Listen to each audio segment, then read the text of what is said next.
আসসালামু আলাইকুম। Fresh info চ্যানেলটিতে আপনাকে স্বাগতম। কলাবাগানে ধর্ষণের পর হত্যার শিকার হওয়া কিশোরী আনুশকার ফোন থেকে ঘটনার দিন দুপুর 12টা 19 মিনিটে তার বাবাকে ফোন করা হয়েছিল। আনুশকার বাবা রোববার এমন তথ্য এখন দিয়েই ফেলেছে। তিনি বলছেন, ইফতেখার ফারদিন দিহান এবং তার বন্ধুরা যখন আমার মেয়েকে নির্যাতন করছিল তখন মেয়েটা আমার বাঁচার জন্য ফোন করে, কিন্তু মিটিং থাকায় আমি কল রিসিভ করতে পারিনি। এটাই ছিল ভুল। কল রিসিভ করতে পারলে পরিস্থিতি আজ ভিন্ন হতো। এসবের কারণ এখন একমাত্র আমি। আমার মনে হচ্ছে আমার কারণেই আমার মেয়ে আজ ধর্ষিত হয়েছে। পুলিশ জানাচ্ছে সব তথ্য বিবেচনা করে এখন তদন্ত করা হবে। প্রসঙ্গত, বৃহস্পতিবার সকালে বন্ধু দিহানের মোবাইলে কল পেয়ে বাসা থেকে বের হন রাজধানীর ধানমন্ডির মাস্টারমাইন্ড স্কুলের ও লেভেলের শিক্ষার্থী আনুশকা নূর আমিন। এরপর কিশোরীকে কলাবাগানের ডলফিন গলির নিজের বাসায় নিয়ে যান দিহান।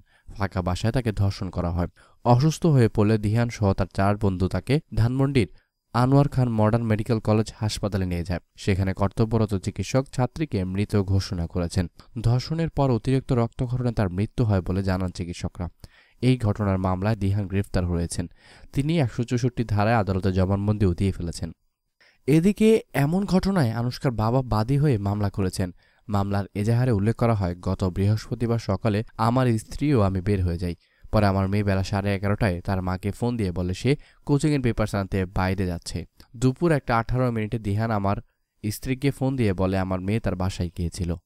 সেখানে হঠাৎ অচেতন হয়ে পড়ায় তাকে রাজধানীর আনোয়ার খান মডার্ন মেডিকেল কলেজ হাসপাতালের জরুরি বিভাগে ভর্তি করেছে। এই কথা শুনে আমার স্ত্রী দুপুর 1:52 দিকে হাসপাতালে পৌঁছায়। সেখানে গিয়ে কর্তব্যরত চিকিৎসকের কাছে জানতে পারেন আমাদের মেয়েকে ধর্ষণ করে মেরে ফেলা হয়েছে। এদিকে আনুশকার একটি ছোট ভিডিও ক্লিপস নাকি ইতিমধ্যে ভাইরাল করে দিয়েছে দিহানের এক বান্ধবী। ভিডিওটি আমাদের হাতে আসা সত্ত্বেই তা আপনাদের দেখানোর চেষ্টা করব। এদিকে এক ইমেল বার্তা দিহানের মা আমাদের লিখেছেন, গত 7 জানুয়ারি আমার বাসায় আমার ছেলে দিহান ও ওর বান্ধবী অর্ণা আমিনের ঘটনায় আমি খুবই হতবাক। একজন মা ও নারী হিসেবে এই ধরনের ঘটনা মেনে নেওয়া খুবই কষ্টকর। এরপর গত 2 দিন আমি কোনো সংবাদ মাধ্যমের কথাই বলিনি, কারণ আমি পুরো ঘটনাটাকে প্রথমে বোঝার চেষ্টা করেছি। দিহানের বন্ধুবান্ধবের কাছ থেকে তথ্য সংগ্রহ করে আমার ছেলের ধর্ষক বা হত্যার উদ্দেশ্য ছিল কিনা তা মা হিসেবে জানার চেষ্টা করেছি। কারণ একজন নারী হিসেবে কোনো কিশোরীর অসম্মান হোক বা ধর্ষিত হোক সেটা কখনোই চাই না। 7 জানুয়ারি সকাল 10:45 আমি আমার অসুস্থ পিতাকে দেখতে যাওয়ার জন্য দিহানকে বাসায় একা রেখে বগুড়ার উদ্দেশ্যে রওনা হই। আমার অন্য ছেলে নিজের কর্মস্থলে ব্যস্ত ছিল। যমুনা সেতু পার হওয়ার পর দুপুর 2:45 প্রাথমিকভাবে জানতে পারি মডার্ন হাসপাতালে দিহানের বান্ধবী মারা গিয়েছে। সেই কারণে দিহানকে পুলিশ গ্রেফতার করেছে।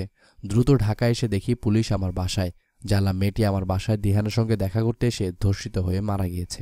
মা হিসেবে আরও আগে একটু আন্দাজও করতে পেরেছি আমার ছেলে কোনো একটি সম্পর্কে জড়িয়েছিল, কিন্তু কোন মেয়ের সঙ্গে তা জানা ছিল না।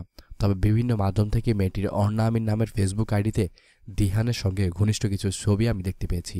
দিহানকে নিয়ে কবিতা লিখে ইত্যাদি দেখে মনে হলো এই মেয়েটির সঙ্গে হয়তো দিহান সম্পর্কে জড়িয়েছে। আমি ধারণা করতে পারছিলাম। আমি বাসা থেকে বের হওয়ার পর দিহান মেয়েটির সঙ্গে যোগাযোগ করলে মেয়েটি আমার বাসায় চলে আসে। দিহানের সঙ্গে বিশ্বস্ততার সম্পর্ক ছিল বিধায় মেয়েটি কিন্তু আমার বাসায় এসেছে। সুতরাং এটা ধর্ষণ নয়। দর্শক, দিহানের মার এই কথাটিকে আপনি কতটুকু যুক্তিযুক্ত মনে করেন জানাবেন কমেন্ট বক্সে।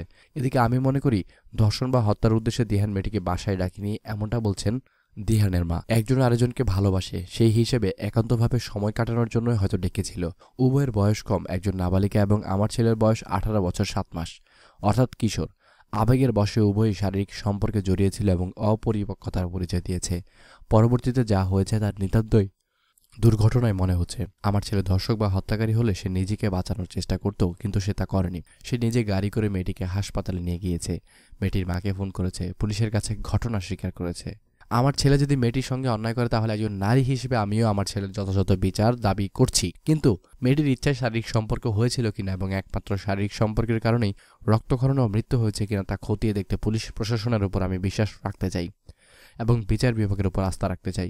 বিচারের আগে আমার ছেলেকে ধর্ষক বা হত্যাকারী হিসেবে চিহ্নিত না করার জন্য সমাজের সবার প্রতি আমি এখন অনুরোধ জ্ঞাপন করছি। এই ছিল দর্শক এখনকার মতো আপডেট। পরবর্তীতে দেশ বিদেশের সকল খবরের আপডেট আমাদের চ্যানেলটিতেই পেয়ে যাবেন, সুতরাং সাথেই থাকুন।